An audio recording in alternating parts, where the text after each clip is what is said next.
Hi friends, Reverend Mark Fuss here with some exciting news about the Unity Archives.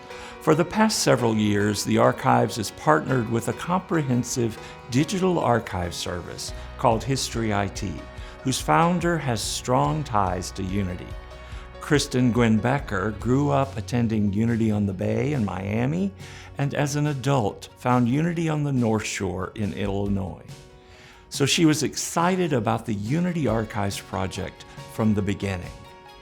Kristen and the History IT team spent a week at Unity Village in the summer of 2021 to assess our archive and make a plan for its preservation.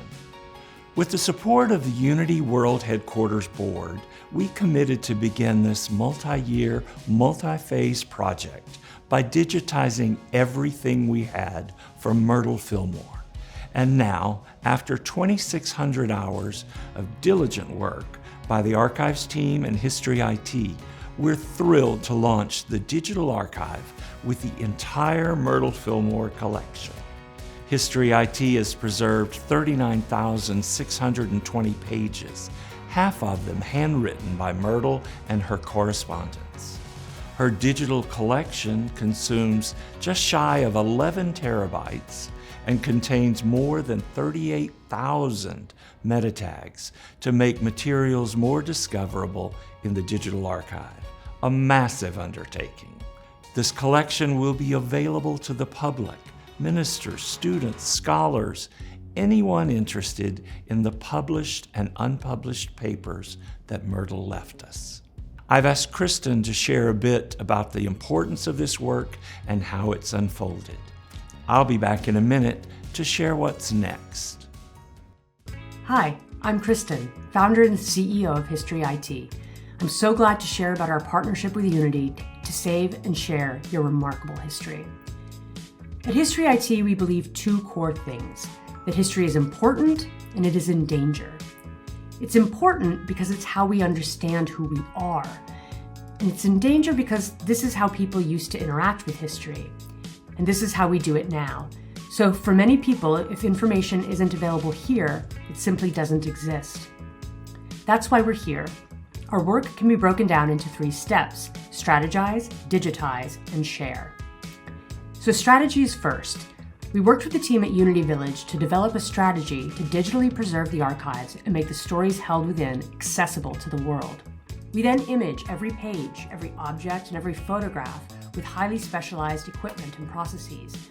When that's done, we have these very large files, but if all we do is put them in a folder, they aren't very useful. So the most important part of this project is to make sure that you have access to the files. What we must absolutely get right in a digital archive is the cataloging and tagging of the materials. As you can see, this photograph contains details. We take all of that information and transform it into tags, then put it into our software that enables us to present each item online. Those tags then help visitors search and navigate your materials. Here's a letter in Unity's Digital Museum.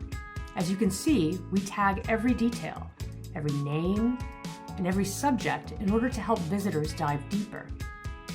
And here's a look at Unity's initial digital museum. It contains a variety of types of materials. There's a gallery where you can scroll through all of the images in the digital museum and then select any item to learn more. The publications are made available, and each and every article, each and every page can link to subject and name tags. We present interactive, filtered timelines so that you can see Unity milestones relative to, say, the history of the Fillmore family. Biographies, of course, are a key component in any archive, and your museum contains filters to display various categories. The Digital Museum also has the ability to share multiple exhibits.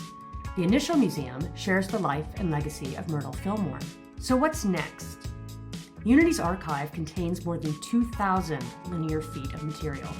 That's enough to fill 6 football fields. We're working diligently with the team at Unity World Headquarters to continuously grow this incredible digital resource. We look forward to the opportunity to save Unity's history and to make it accessible for future generations. Thank you for trusting us with your history. When you go to the Myrtle collection, you'll find an introductory exhibit with an overview of her life and teachings. It will include many more links to items in the full archive. I'm so excited for everyone to have this collection available to them, and I'm so grateful for the dedicated donors who have supported this project. We're helping to bring the Unity Archives to life and preserve our history. What's next? Well, in addition to the Myrtle collection, we've digitized about 1/3 of the Eric Butterworth collection, and we're hard at work on the full Charles Fillmore collection. We'll launch the first part of Eric's collection in May, and the Charles Fillmore collection should be ready sometime this fall. Then we'll add smaller collections as they're available, like 16 radio discs from the Voice of Unity radio show in Toledo, Ohio.